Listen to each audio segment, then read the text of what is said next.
Hi guys! Today we're gonna model a pumpkin pie in Blender. So let's start immediately with modeling our pumpkin pie by creating a cube. And now, first of all, I'm gonna bring this face forward just a little, like this. I already made a tutorial about creating a slice of cake in Blender, but I noticed that many of you had some issues with the knife tool. So today we're gonna create a slice of cake without using the knife tool because it can be a little tricky, especially if you are new to Blender. So first of all, I'm gonna scale this face on the y-axis. So I press S, Y, and I scale it like this until it gets really small, and we have a sort of triangle. Also, I'm gonna make this slice of cake, I'm gonna scale it on the z-axis because it's too high. Okay, and I think I'm gonna scale it here too on the y-axis because I want it large. I want a larger slice of cake. Okay, this should be the right proportions. Yes. Okay, so basically, like this, we are able to use Ctrl R to add as many edge loops as we want. So if you go into the modifier menu and you choose the subdivision surface modifier, you can see that we completely lose the shape of our cake. But now, first of all, I press right mouse button and I choose Shade Smooth. Okay. And now I can use Ctrl R to add more edge loops so I can have my shape back. So first of all, I'm gonna add a new one here and a new one here. Okay. We already have an edge loop here. I'm gonna simply move it by pressing Shift V, move it closer to the end of the cake. Okay, as you can see, now we have a nice rounded slice of cake. I think I'm gonna add another one here. Okay, perfect. Now the next step is to first of all, I'm gonna select these faces here in the back, move them just a little like this, and now I select this face up here and I press E to extrude it, and then I move it up like this. Now with Ctrl R, I add a new edge loop here. Okay. And now I'm gonna add another edge loop here and here to have some more defined corners here and on the right. So one on the left and one on the right. Okay, really cool. Now we just have to select these faces here and move them just a little like this. Let's do the same on the right.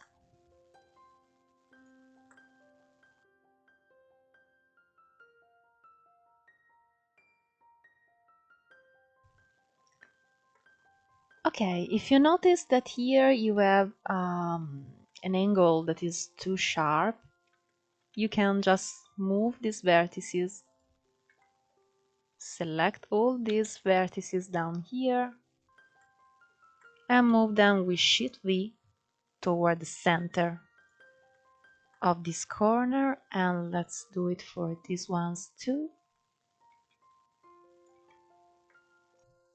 Okay, now the end of the cake is more, it's smoother.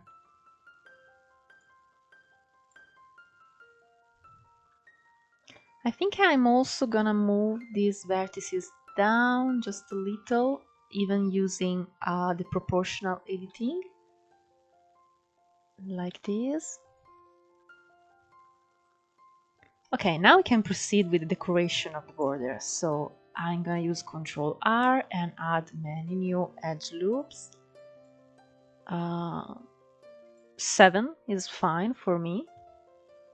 And now without proportional editing, I select the edges here, skipping one in the middle like this, and I bring them down like this. Now the last thing to do to complete our cake is adding the characteristic cream here on the top, and it's super simple. I'm just gonna add another cylinder. 32 vertices is okay. I move it up, I scale it on the Z axis, make it about the right dimensions that I want, something like this. Now I proceed by selecting this face up here and scale it, pressing S, like this, to create a sort of cone.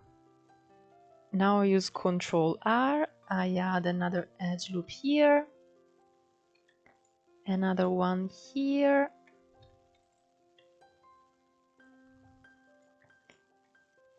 and I scale them until I have something that I like. You can also add another subdivision surface.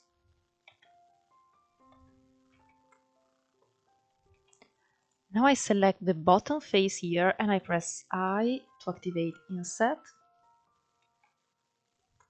so we don't have any weird effects here.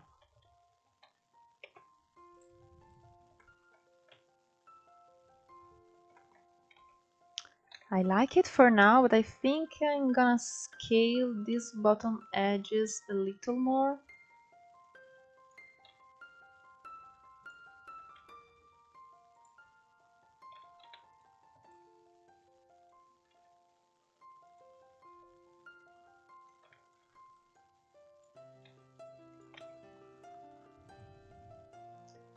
Okay, now in edit mode, we select one edge loop like this, and we skip 2 edge loops in the middle. Okay, and now we can press S to scale them toward the inside, like this.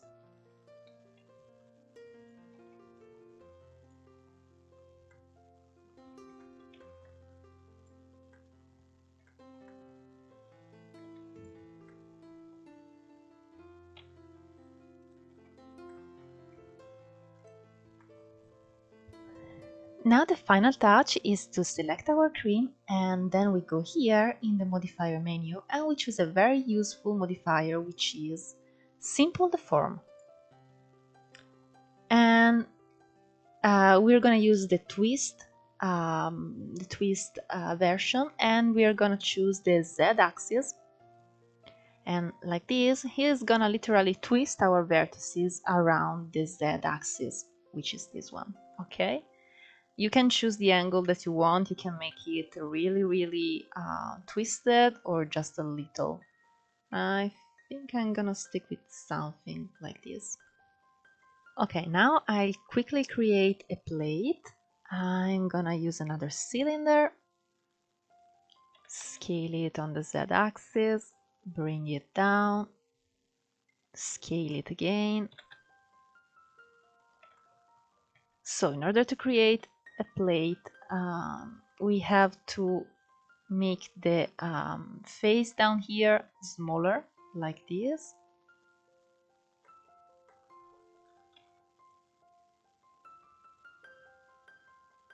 And then we press I to activate inset, and we extrude this face down here just a little, like this.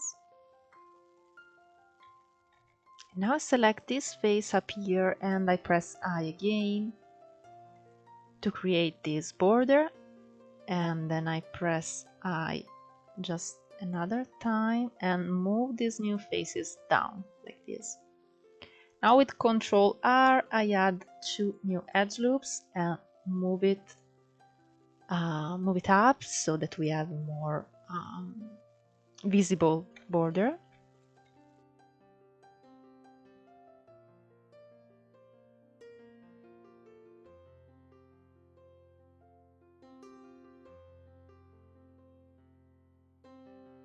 You can also choose to select the vertices like this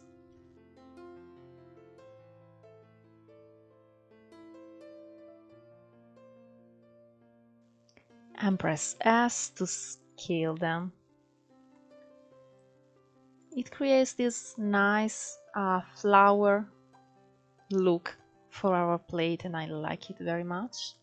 Okay, first of all, let's take a look at all the lights that I used in this scene. I'll probably make some changes later when I have my materials, but for now I choose to add a background. For instance, I added a background with a violet color, and then I used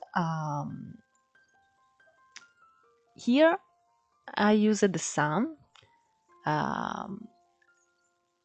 with the white color code, and it gives the lights, it is the main light in the scene. It actually adds a lot of light in our 3D scene, as you can see.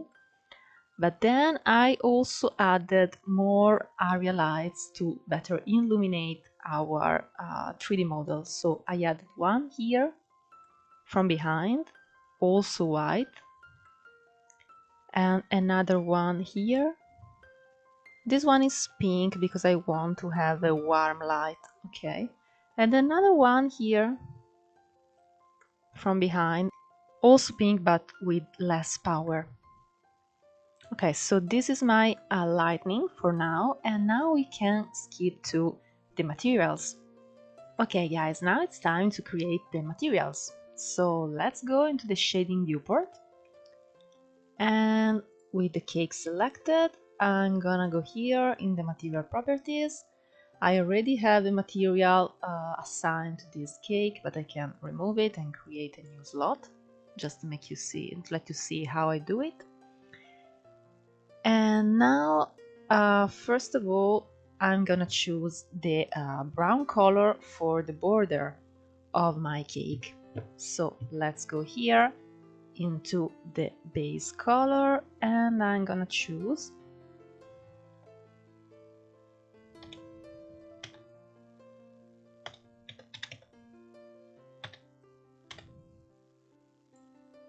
yes, a brown color like this.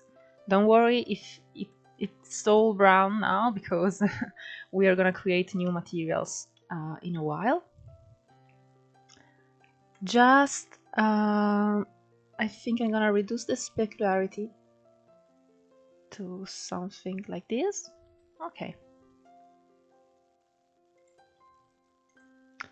Now what we have to do is select all the other faces like this.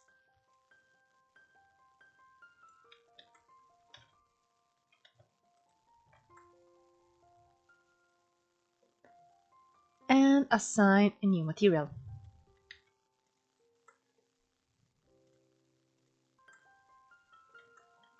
Actually, I think I'm gonna take these edges here, these faces here, and leave them with a brown color. Okay. And as for the white, I'm gonna add some new nodes. I'm gonna start with the texture coordinate node, so I press Shift A, and in search, I search for the texture coordinate. Then I choose a mapping node. I choose a noise texture.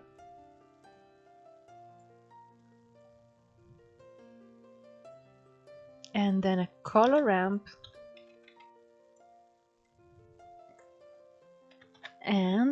bump node. Okay, now we have all the nodes that we need.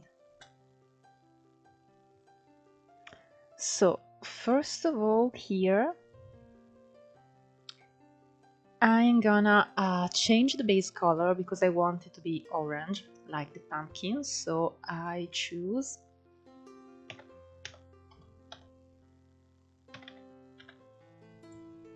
this color code,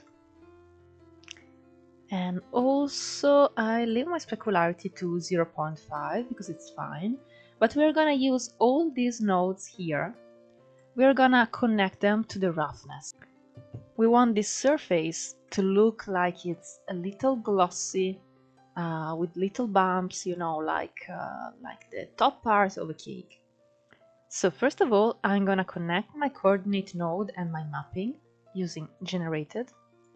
And now I'm gonna connect my mapping to the vector of the noise texture. You can see how the noise texture look like if you press Shift and Ctrl while you click on the noise texture. Okay. In case you don't see it, it's because you have to enable Node Wrangler here in the preferences. As you can see in the add-ons, I have Node Wrangler enabled. And this add-on let me see how all my nodes look like if I press Shift and Ctrl and left click on the node. So my noise texture looks like this. We obviously have to increase the scale a lot, like 60 maybe, yeah. You can also move this texture using the mapping node. You can move it, rotate it, but for now I don't need it. So we want to change this texture a little, and to do it we're gonna use a color ramp. In case you want to see the final look of the material, you just have to press Shift and Ctrl and left click on the principal PSDF, okay? So I connect the factor here with the factor of the color ramp, and I connect the color to the roughness.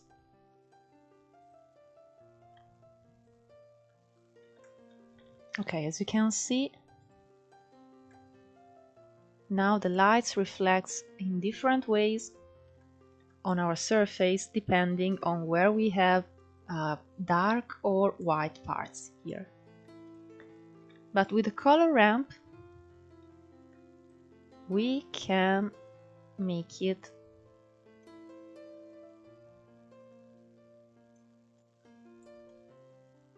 more evident. Okay.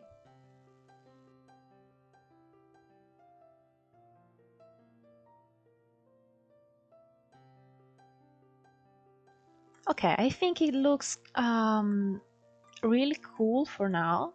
So I'm gonna leave my color ramp like this, and now I'm gonna use my bump node, and I'm gonna use the nose texture to add a little bump on this surface. So I connect the vector to the height, and then I connect this node to the I can see it here, to the normal. Okay, this effect is obviously too strong, so you just have to decrease the strength to something like... Okay, now we're gonna create the last material because we want to change a little this part here on the side. So I create a new slot, and then I select all the parts that I need.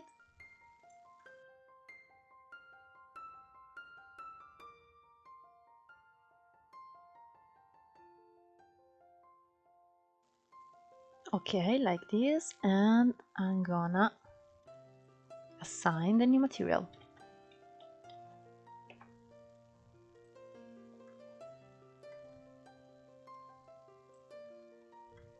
So I think we can copy the other material just so we don't start from scratch again. So I select copy material and I go here and I paste material. Okay.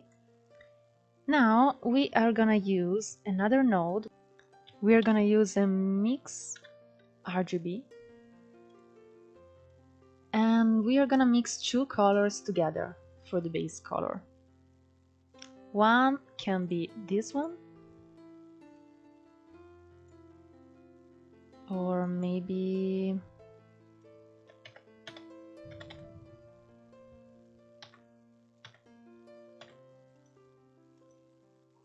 something like this.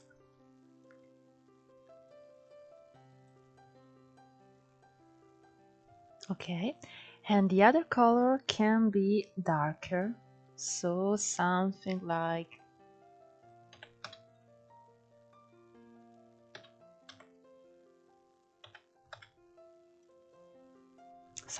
this. But for now, he's just blending these two colors together. Okay, it's not very helpful. So we're gonna use, once again, our noise texture has a factor for our mix RGB. So basically, I remove this one here from the roughness. I connect the color to the factor. And now, as you can see, he is using the noise texture as a reference to understand how to put the dark orange and light orange together, like this. And we can also choose this one here as a reference for the roughness. In this case, I think I'm gonna lower the specularity a bit, like this.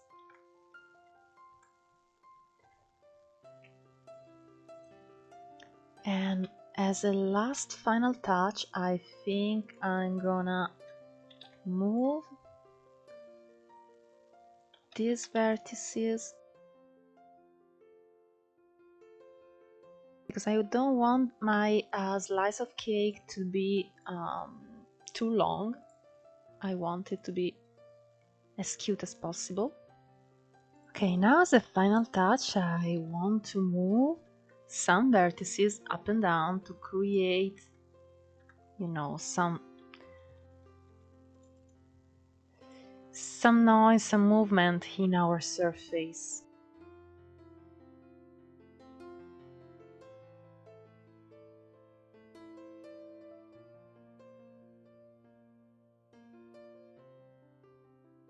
Okay, and the last thing to do is to actually select all these faces down here.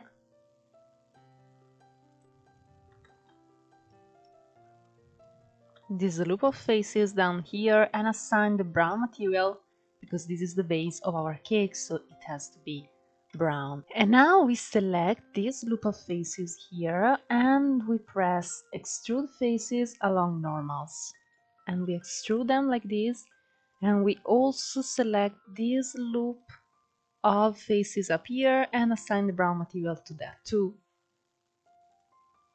And now we have a cute base for our cake. You can make it less visible here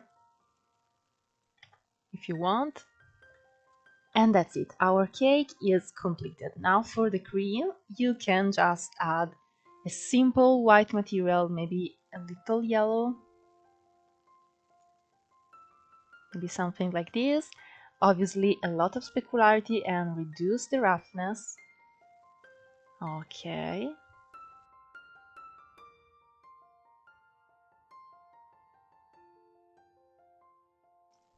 Exactly like this. And for the plate, we can do a very simple shader. So let's use a white color, and of course we also have almost no roughness.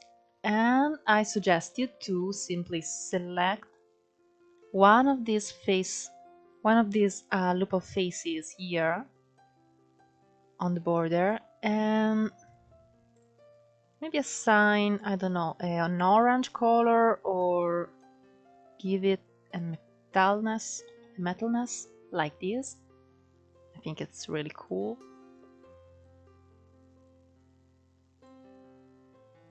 Yeah. you can play with it and create all the decoration that you want.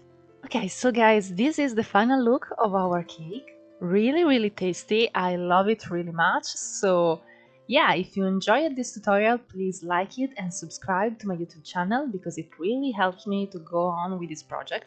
And if you recreate the pumpkin cake, the pumpkin pie, please tag me because I love to see your works and to share them on my socials. And if you have any questions, please ask me in the comment sections. And yeah, we're gonna see each other again in the next tutorial. Bye!